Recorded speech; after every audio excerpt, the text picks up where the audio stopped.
Assalamualaikum warahmatullahi wabarakatuh.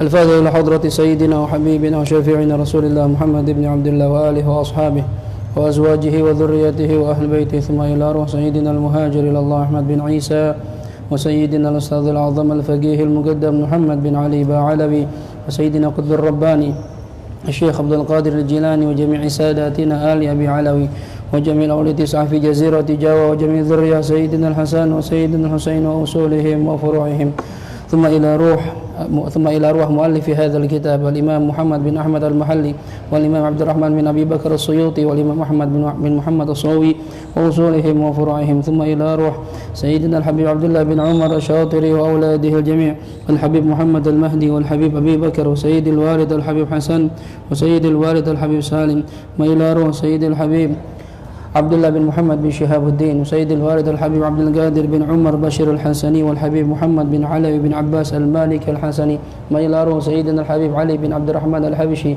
والحبيب محمد بن علي الحبشي، والحبيب عبد الرحمن بن محمد الحبشي، وإلى روح سيدنا الحبيب أحمد بن عبد الله بن حسن العضاص، وإلى روح الحبيب الشيخ بن سالم بن عمر العضاص، والحبيب عمر بن محمد بن هود العضاص، وإلى روح كي هجي محمد خليل بنكلان، وكي هجي هاشم أشعري، وكي هجي بشر سنسوري، وكي هجي عبد الله فقيه لنيتا، وجدي كي هجي مصنف بن جرو هجي إلياس، والوالدة هجي صوفياني بنت دات هجي سليمان، والوالد هجي جمال الدين مالك المهدي بن هجي حلواني، وكي هجي أحمد بشير قدوس وأصولهم وفروعهم وذوي الحقوق عليهم أجمعين، أن الله يغفر لهم ويرحمهم ويعلي درجاتهم في الجنة، وينفعنا ببركاتهم وأسرارهم وعلوم ونفحاتهم في الدين والدنيا والآخرة. الفاتحة. أعوذ بالله من الشيطان الرجيم. بسم الله الرحمن الرحيم. الحمد لله رب العالمين الرحمن الرحيم مالك يوم الدين، إياك نعبد وإياك نستعين، اهدنا الصراط المستقيم، صراط الذين أنعمت عليهم غير المغضوب عليهم ولا الضالين، آمين. بسم الله الرحمن الرحيم. نويت التعلم والتعليم والنفع والانتفاع والإفادة والاستفادة والتذكر والتذكير والحث على التمسك بكتاب الله وسنة رسوله والدعاء إلى الهدى والدلالة إلى الخير ابتغاء وجه الله ورضاه وقربه وثوابه.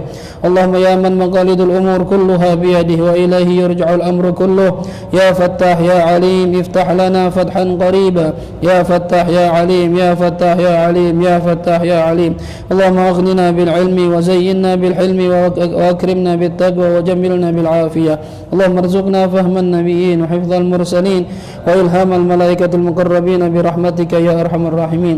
ربي زدني علما ووسع لي في رزقي وبارك لي فيما رزقتني، واجعلني محبوبا في قلوب عبادك وعزيزا في عيونهم، واجعل لي وجيها في الدنيا والآخرة ومن المقربين. يا كثير النوال يا حسن الفعال يا قائما بلا زوال يا مبدئا بلا مثال، فلك الحمد ولك المنة ولك الشرف على كل حال، يا أول الأولين ويا آخر الآخرين ويا ذا القوة المتين ويا رحم المساكين ويا أرحم الراحمين. صلى الله على سيدنا محمد وعلى آله وصحبه وسلم، والحمد لله رب العالمين.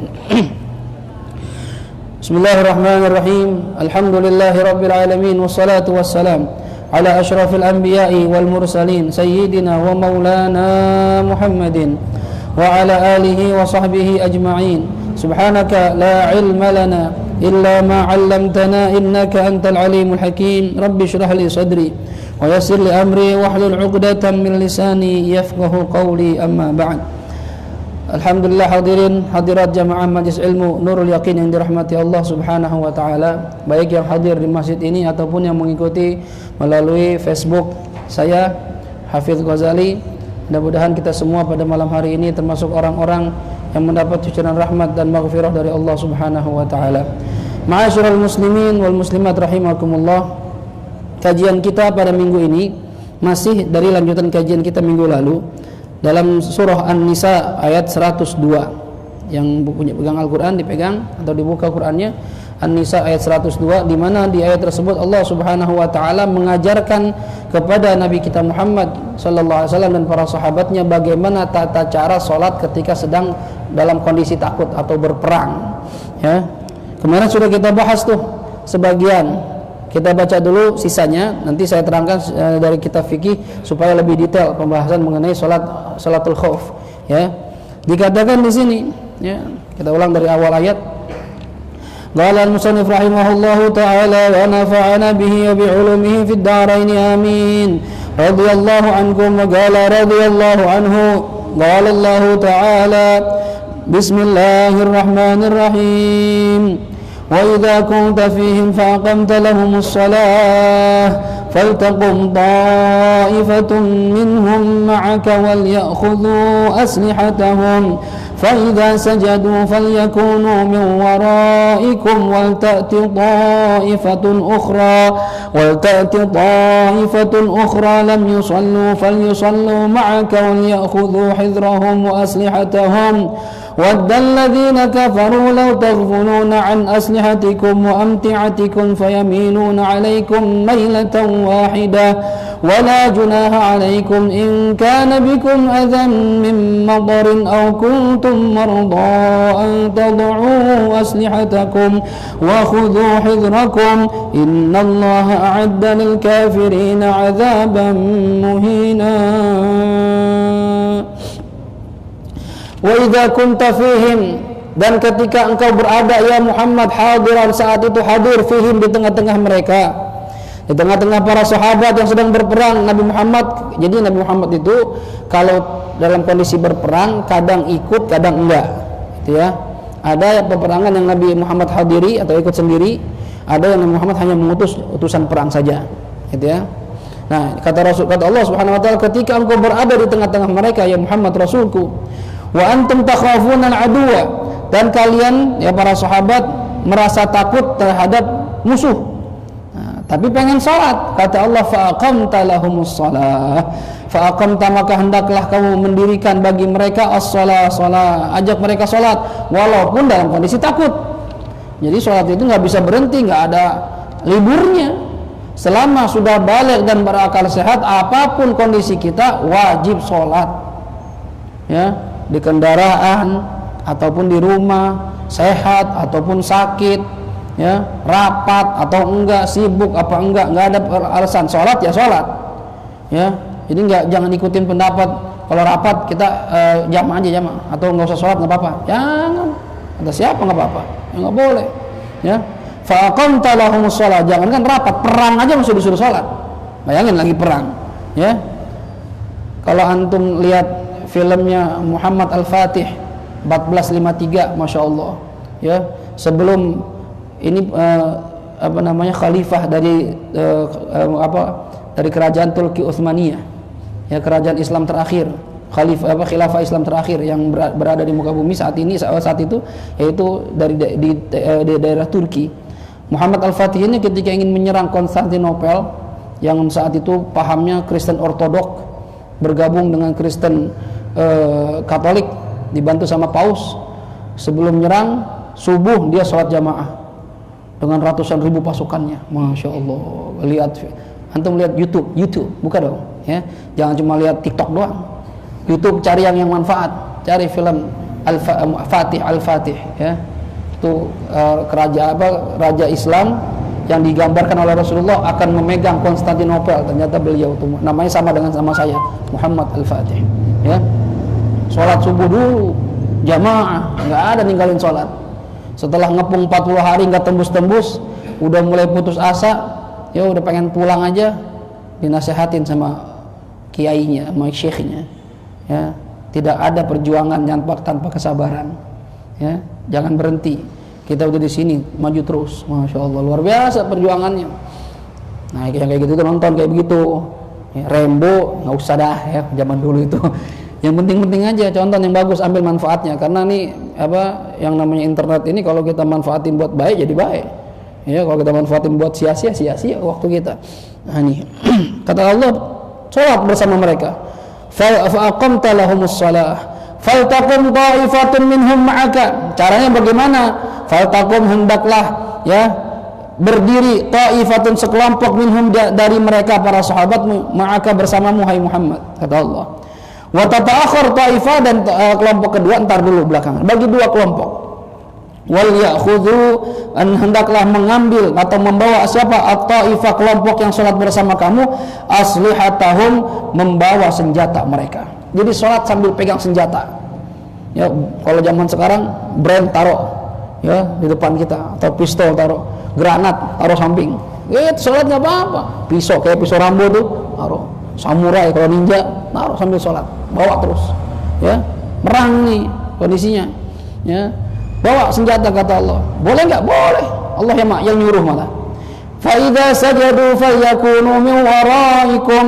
Fa idza sajadu, maka ketika mereka sujud, maksudnya sujud di sini ay shollu, kalau kelompok pertama sudah selesai salat, falyakunu, maka hendaklah mereka ini kelompok yang kedua min waraikum, ada di ketika mereka salat, hendaklah kelompok yang kedua min waraikum, berada di belakang kalian.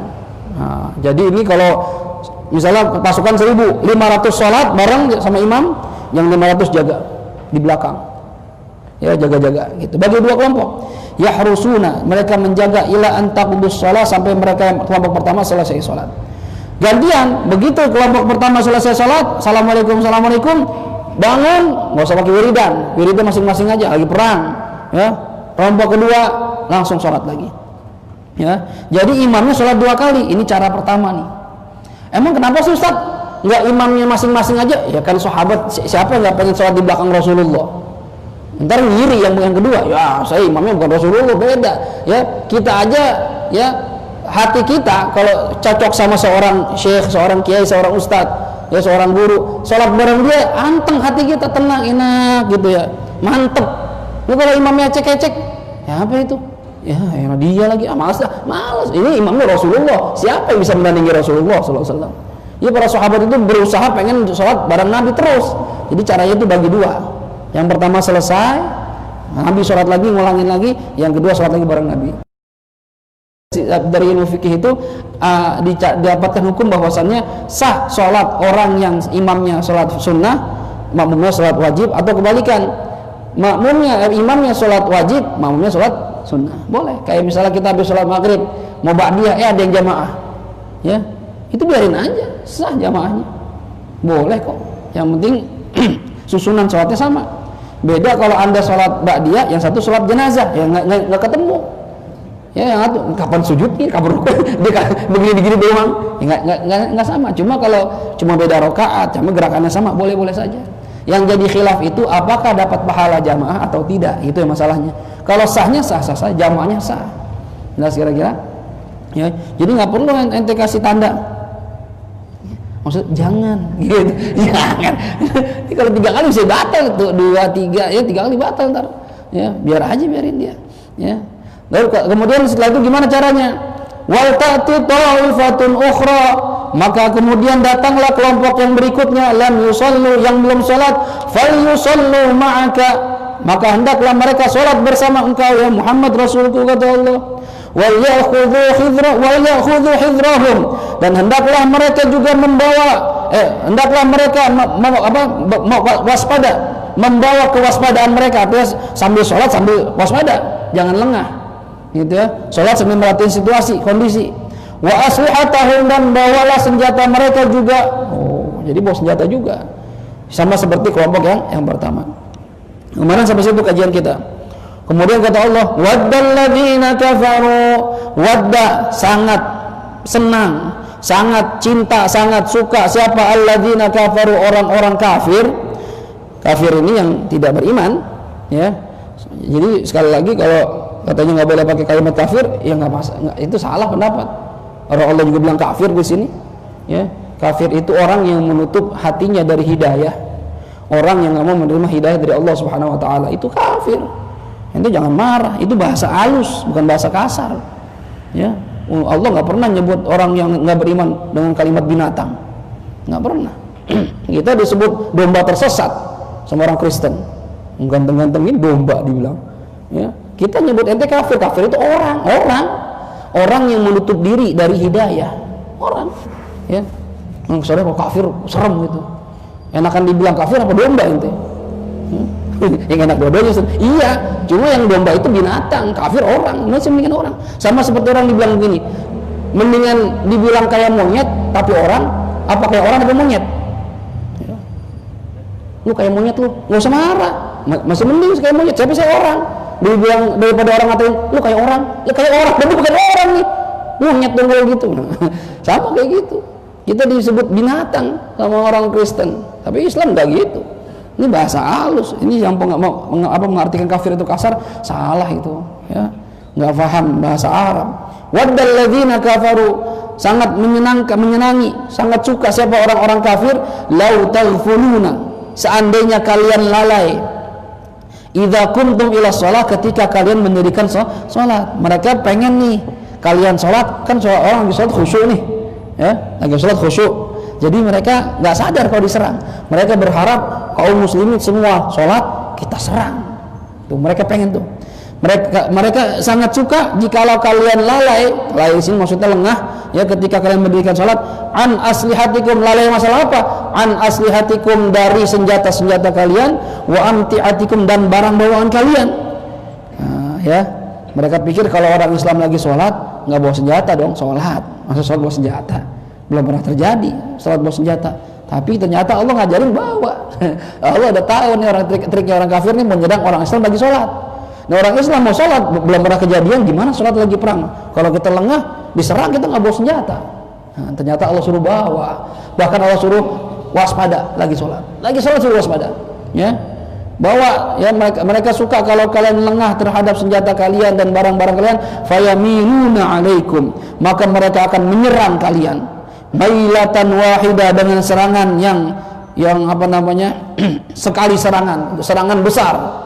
Sekalian lagi sholat serang semuanya, habis dah katanya. Pikiran mereka begitu, ya, senang banget mereka tuh. Tunggu Muhammad dan sahabatnya sholat, lagi sholat kita serang dia nggak bawa senjata, dia lagi lengah, pasti kita menang. Ternyata Allah ngajarin cara sholat lagi ketika lagi perang, ya. Wala junaha, mereka senangnya kenapa? Bi an yahmilu alaikum fayakhudhukum, ya, sehingga mereka katanya mudah, ya, menyerang kalian karena kalian lagi sholat lagi lengah nggak bawa senjata, ya. Nah, ini kata ulama kita ini, pengarang kitab tafsir ini, wa hadza illatul amri bi akhdhis silah. Inilah alasan kenapa Allah memerintahkan kita membawa senjata ketika lagi sholat dalam perang. Supaya apa? Supaya orang kafir tahu, ya, dia bawa senjata juga gitu. Ini ngeri juga mau nyerang. Ya, kan udah kelihatan, senjatanya taruh pinggir tuh, serang duluan. Ternyata udah bawa senjata juga lagi serang, lagi sholat. Nah ini, ya, Allah lebih cerdas, lebih pinter, ya, lebih tahu trik dibandingkan orang-orang kafir. Wala junaha alaikum in kana bikum adza, wala junaha alaikum, dan tidak ada dosa atas diri kalian, nggak apa-apa maksudnya, nggak dosa atas kalian. In kana bikum, jikalau ada bikum dalam diri kalian ada, ya, kesulitan, nggak apa-apa kalian nggak ikut perang, meletakkan senjata maksudnya, kalau lagi ada kesulitan, min matorin, berupa hujan, ya, au kuntum marda, ataupun kalian sakit, ya, kalian lagi sakit.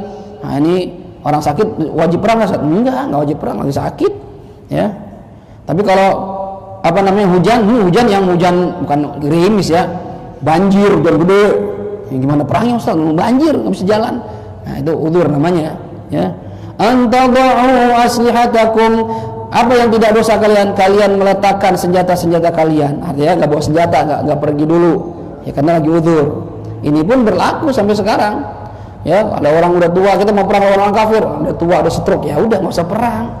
Bahkan dulu ada seorang sahabat anak muda pengen ikut perang sama Rasulullah. Kata Rasulullah, masih punya orang tua? Masih, ya Rasulullah. Udah tua, udah nggak usah perang. Tuh, perangnya itu bakti sama orang tua. Disuruh pulang, jaga orang tuanya. Jihad juga kata Rasulullah, ya. Jadi ada udzur-udzur tertentu kita ini boleh tidak ikut perang, gitu, ya. Tapi kalau nggak ada udzur, berangkat, ya. Sebagaimana dulu kisah sahabat yang baru nikah, malam pertama udah pengen kumpul sama bini, udah pengen banget nikah, udah pengen banget, 3 kali ditolak sama orang, ngelamar ditolak mulu, ya. Orangnya hitam, miskin, jelek. Siapa namanya tuh, lupa sampai namanya sahabat tuh, ya. Elki. Nggak ada sahabat namanya Elki, ya. Elki mah ganteng dia, ya ganteng. Cuma kalau bareng motor ganteng motor ya. Enggak sama gantengnya enggak. Ya. Itu sahabat ini. Setiap melamar ditolak ya. Kan orang milih mantu ya apa nyari mantu milih-milih juga ditolak. Akhirnya cerita sama Rasulullah, ya Rasulullah, saya ini udah melamar 3 kali ditolak mulu. Gitu. Kesian Nabi sama ini temennya ya. Kemudian kata Rasulullah, dah pergi ke sono, ke rumahnya si fulan, dia punya anak perempuan cakep ya, bilang kamu diutus saya untuk menikah dengan anaknya gitu. Udah datang dia, seneng banget begitu datang ke rumahnya. Assalamualaikum. Waalaikumsalam. Apa kabar? Baik, sehat. Ada kabar apa tumben ini? Saya diutus Rasulullah ya, diutus Rasulullah untuk meminang anak kamu. Wah, bapaknya seneng banget. Rasulullah mau nikah sama anak saya. Waduh, masya Allah, luar biasa. Siapa yang gak pengen anaknya diminta sama Rasulullah?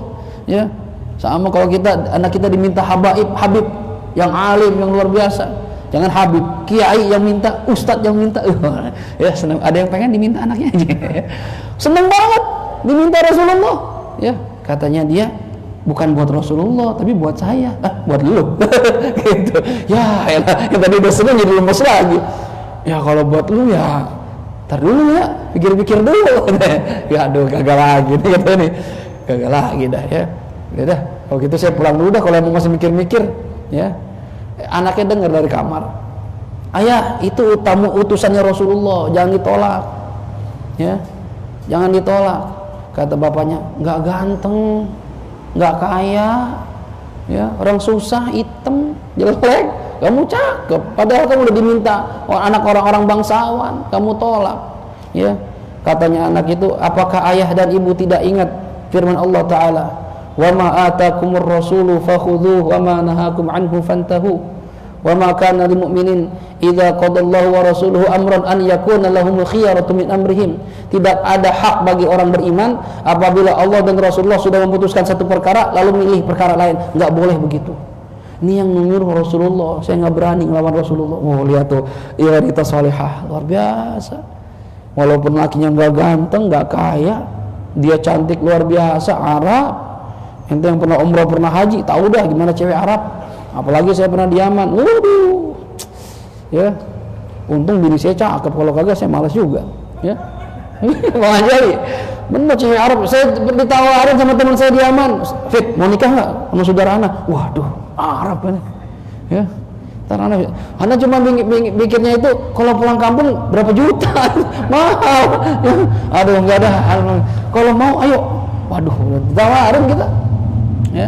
Akhirnya perempuan nikah tuh, diakatin sama orang tuanya. Senengnya tuh. Ya, sahabat Rasulullah. Dihias tuh istrinya malam pertama, pengen ketemu. Begitu pengen masuk kamar, dapat panggilan perang. Masya Allah. Malam pertama nikah udah nanti berkali-kali digagal terus, nikah ditolak terus. Ini dapat cakep lagi anak orang kaya. Siapa yang nggak pengen diajak perang sama Nabi? Aduh, kalau Ustadz Hafid lagi malam pertama diajak perang sama Nabi, siap Rasulullah, tapi saya tunggu bentar dulu, setengah jam Rasulullah minta izin tetap jalan. Kagak ini, langsung jalan, ditinggal bininya. Ya Allah, perang ikut Rasulullah SAW, meninggal dunia dalam peperangan. Ya, orang susah. Begitu selesai perang, Nabi nanya, mana si fulan? Saya lupa. Ingat siapa namanya, Ben? Sahabat itu, Ben? Hah? Junda. Ya, Junda. Mana Junda? Mana, kumpulkan sahabat-sahabat yang gugur di medan perang, dikumpulin, pisahin sama orang kafir. Ya, ada yang kurang enggak? Enggak ada lagi Rasulullah. Nabi ingat, ya. Yang lain enggak ada ingat Junda, orang susah. Orang kalau susah jarang inget. Ya bener enggak? Kagak dianggap orang susah. Kalau orang kaya, berduit, kentut aja kagak ada yang marah. Bret. Sehat Pak, sehat dibilang kentut. Orang kaya, barang susah kentut. Bang aja lo, barangan gitu. Orang susah. Ya, pengaruh, duit itu pengaruh. Antum ngelihat ustadz yang naik legenda sama naik Mercy, lebih hormat mana kira-kira? Mercy cium tangan. Naik Mercy kiainya. Dia naik lagi, jamaah dibilang, sono belakang bagian. Wah, padahal tuh ustadznya. Aduh, beda pengaruh itu, nggak bisa dibohongin. Sahabat nggak ada ingat sama Jundah, nggak ada. Ya, kata Nabi kayaknya tadi Jundah ikut perang, cari. Yang mana Rasulullah? Jundah, cari, ketemu. Oh ya, diangkat bener, udah meninggal dunia. Nabi nangis ngeliat dia. Ya, dipeluk sama Rasulullah, jasadnya itu ditaruh di pahanya, peluk sama Nabi. Nangis Rasulullah. Ya, sahabat yang lain ngeliatin, kok Jundah ini kenapa Nabi nangis, yang lain nggak digituin, walaupun Nabi sedih semua sahabat yang meninggal, cuma kenapa diistimewakan Jundah ini? Ya, begitu lagi nangis Nabi lepasin, Nabi taruh, Nabi minggir, Nabi ketawa. Ya, sahabat yang ngeliatin aneh, Nabi habis nangis ketawa, makan gula Jawa. Dan Rasulullah, antum aneh ini kenapa? Tadi nangis terus ketawa kenapa? Katanya saya sedih ngeliat dia ini. Berkali-kali melamar anak orang ditolak mulu, begitu dapat yang dia inginkan, istri yang salehah, cantik, dia idam-idamkan, perang sama saya, meninggal dunia. Ya, sedih saya lihat nasibnya ini. Tapi kenapa antum tersenyum ya Rasulullah? Begitu saya lagi nangis, turun dari langit malaikat dari surga, bidadari surga. Masya Allah, rebutan pengen meluk Jundah. Sini bang, sama saya bang. Waduh, kayak kita di itu tuh, ya blok om. Om sini om. Ya, pulang ngajar panggil pakai peci om sini om. Aduh, lu ada aja bener-bener lu. Ya, panggil rebutan bidadari hadirin. Nabi senyum melihatnya tuh, lihat tuh. Ya, orang berperang di jalan Allah langsung dibalas kontan oleh Allah Subhanahu wa taala. Hadirin rahimakumullah. Ya, jadi hati-hati ketika lagi perang, ya ketika ada perintah perang, naudzubillah seandainya kita nanti memang ada perintah perang lawan orang kafir, jalan. Ya, punya golok, bawa golok, punya samurai, bawa samurai. Ya, punya senjata angin, bawa, yang biasa buat dengan kelawar, bawa aja enggak apa-apa. Apa yang kita punya, lawan orang kafir. Ustaz, saya belum nikah, mati surga bidadari banyak. Oh, tenang aja. Ya. Apalagi ente belum kayak Elki muda kan belum ada tanggungan, berjalan aja udah. Kalau kita masih mikir anak sekolah bagaimana, perang, tinggalin semua sama Allah Subhanahu Wa Taala, ya biar Allah yang jaga. Ini luar biasa tuh, berjihad di jalan Allah. Ya, wa khudhu hizrakum kata Allah, dan perhatikan dan bawalah kewaspadaan kalian, artinya hati-hati terhadap musuh-musuh kalian dimanapun kalian berada. Ya, innallaha a'adda lil kafirina, innallaha sesungguhnya Allah a'adda telah menyiapkan, ya, menjanjikan lil kafirina kepada orang-orang kafir azaban muhina, azab yang menghinakan diri mereka di dunia maupun di akhirat. Di dunia kalah perang, ya, di akhirat diazab oleh Allah Subhanahu wa taala. Kalah perang, hartanya dirampas, anak perempuannya, istrinya, anak kecilnya dijadikan budak, dihinakan oleh Allah Subhanahu wa taala. Belum lagi di akhirat diazab oleh Allah Subhanahu wa taala. Ini buat orang-orang kafir, ya. Ustaz, kita gimana nih pengen dapat pahala jihad? Ya, pengen dapat jadi orang syahid. Ya kalau nggak ada perang, udah dah nyari ilmu aja, nyari ilmu. Ya, hadir majelis ilmu. Ya. Ada seorang siapa tuh yang di WA itu, video WA, ada syekh dari Syria. Dia bercerita tentang seorang ulama bernama Abdurrahman Al-Haffar. Abdurrahman ini dulu bukan kiai, bukan syekh, bukan ulama. Ya, tukang gali kuburan. Suatu ketika dia gali kuburan, ya. Ada seorang ibu datang, tolong galiin kubur buat anak saya meninggal. Baik bu, digaliin kuburan. Nah, tukang gali kuburan, ya. Nah, sama seperti di Tarim, memasukkan kuburan di sana itu satu orang, dia juga sendirian. Ya, digendong tuh jasadnya, dimasukkan ke liang lahat. Apa yang terjadi begitu dimasukkan ke liang lahat? Tiba-tiba Allah buka tabir alam gaibnya itu, ada malaikat dengan kuda putih yang bersih, ganteng, ya, gagah, mengambil jasad anak-anak ini dibawa ke tempat yang indah, di taman yang indah. Pingsan dia ngeliat malaikat, gubrak pingsan. Ya, begitu sadar ibunya udah nggak ada, ibu yang anak tadi itu. Ya, akhirnya diuruk. Beberapa bulan kemudian dia nggak tahu ceritanya. Beberapa bulan kemudian ibu itu datang lagi, minta tolong galiin kubur lagi. Ternyata siapa? Anak yang kedua meninggal juga. Ya, tolong galiin kubur buat anak saya lagi. Oh, ibu yang dulu nih, digalin kuburan lagi. Begitu sama, begitu kejadian dimasukin anak yang kedua ini, sama ada malaikat datang mengambil jasadnya dibawa ke tempat yang tinggi, yang indah di surganya Allah Subhanahu wa taala, taman surganya Allah Subhanahu wa taala. Dan tapi saat ini dia nggak pingsan, ya karena udah nggak kaget dah, udah pernah ngalamin gitu ya. Akhirnya begitu selesai nguburin, ibu itu mau pulang dikejar sama dia. Ibu sebentar ibu, kenapa? Ada apa Pak? Itu tadi yang meninggal siapa? Sama yang kemarin dulu tuh. Itu 2 anak saya. Kenapa Pak? Saya heran. Kok 2 anak ibu ini dapat keistimewaan? Apa keistimewaannya? Saya lihat dia ceritain begitu. Apa ya sebenarnya amal anak ibu ini? Kok bisa dapat tempat yang mulia seperti itu? Kata ibu ini, anak saya yang pertama dia talibul ilm, orang yang nyari ilmu agama, belajar ilmu agama. Ya, sedang belajar meninggal dunia. Lihat hadirin, kalau kita rutin hadir majelis ilmu, niat sebagai mencari ilmu agama Allah, mudah-mudahan bisa dapat kemuliaan seperti ini. Meninggal dunia dibawa ke taman surganya Allah Subhanahu wa taala. Lalu yang kedua siapa Bu? Yang kedua anak saya juga. Dia nyari ilmu juga? Enggak, dia nggak nyari ilmu. Cuma dia kerja, duitnya dikasih saudaranya buat nyari ilmu. Biayain orang yang lagi nyari ilmu. Dia nggak nyari ilmu, dapat keutamaan yang sama hadirin. Masya Allah. Makanya beruntung kalau kita orang tua punya anak kita masukin pesantren. Ya, belajar ilmu agama. Itu kita biayain walaupun kita nggak ngajar, kita nggak ngaji. Kita biayain. Masya Allah. Apalagi bapaknya ngaji juga, anaknya ngaji juga. Wah luar biasa hadirin. Udah dah, kalau pengen dapat pahala syahid, ya syahid akhirat minimal, ya cari ilmu jangan berhenti. Ini kita punya masjid yang malam ada 2 kali, yang subuh udah tiap hari, datang dah, ya biar masuk dalam kategori pencari ilmu. Insya Allah matinya mati syahid, gitu ya. Baik. Kemudian Isya jam berapa? Bentar lagi ya. Nah, dalam kitab fikih itu jenis-jenis salat khauf, salatul khauf, salat dalam kondisi takut itu secara umum ya ada banyak pendapat ya, ada sampai 16 kaifiyah, 16 cara mengerjakan salat khauf. Tapi di sini yang menurut Imam Syafi'i dipilih 4. Yang pertama salat dzatir raqa atau dzatir riqa, ya maaf. Ya, ini gimana maksudnya? Dzatir riqa ini apabila musuh berada di selain arah kiblat, ya, atau dia dari arah kiblat tapi ada penghalang. Nah, ya. Yang pertama musuh misalnya ini kiblat. Ya, itu ini kiblat nih bagi kita. Musuh bukan dari sana, musuh dari sana. Nah, ya. Atau musuh dari arah kiblat cuma ada tembok, ada benteng. Nah, ini cara apa? Cara pertama. Cara pertama gimana nih? Salat dzatir riqa. Yang pertama ini caranya imam membagi pasukan menjadi 2 kelompok. Ya. Kelompok pertama menghadap musuh dan menjaga. Misalnya musuh di sana, kan kiblat di sini nih. Musuh dari belakang. Bagi 2. Pasukan 1.000, 500 sholat, 500 jaga, lihat sono. Lihatin ke belakang. Ya. Kemudian kelompok pertama sholat bersama imam rakaat pertama. Ya. Misalnya sholatnya subuh nih 2 rakaat. Rakaat pertama, kelompok pertama sholat sama imam. Ya.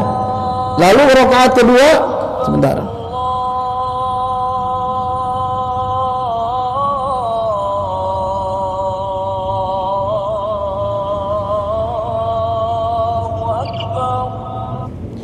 Baik, kita lanjutin.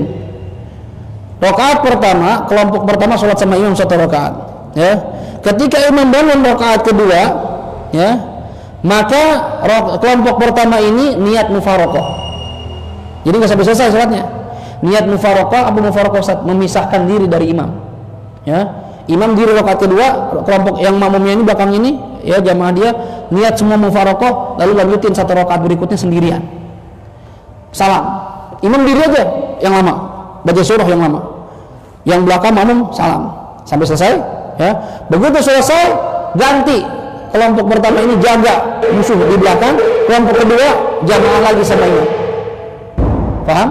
Jadi kelompok kedua ini ikut imam di rakaat kedua. Imamnya apa Ustaz? Imam kan ada diri nunggu. Baca surah yang panjang dia, ya. Baca surah panjang. Nah ini. Sampai sini paham? Bisa ngikutin gambarannya? Ya. Baik. Jadi begitu mufaraqah, dia salam selesai sholat, maka kelompok yang tadi jaga gantian ikut imam di rakaat kedua. Lalu begitu imam tasyahud akhir, imam jangan salam dulu, ya.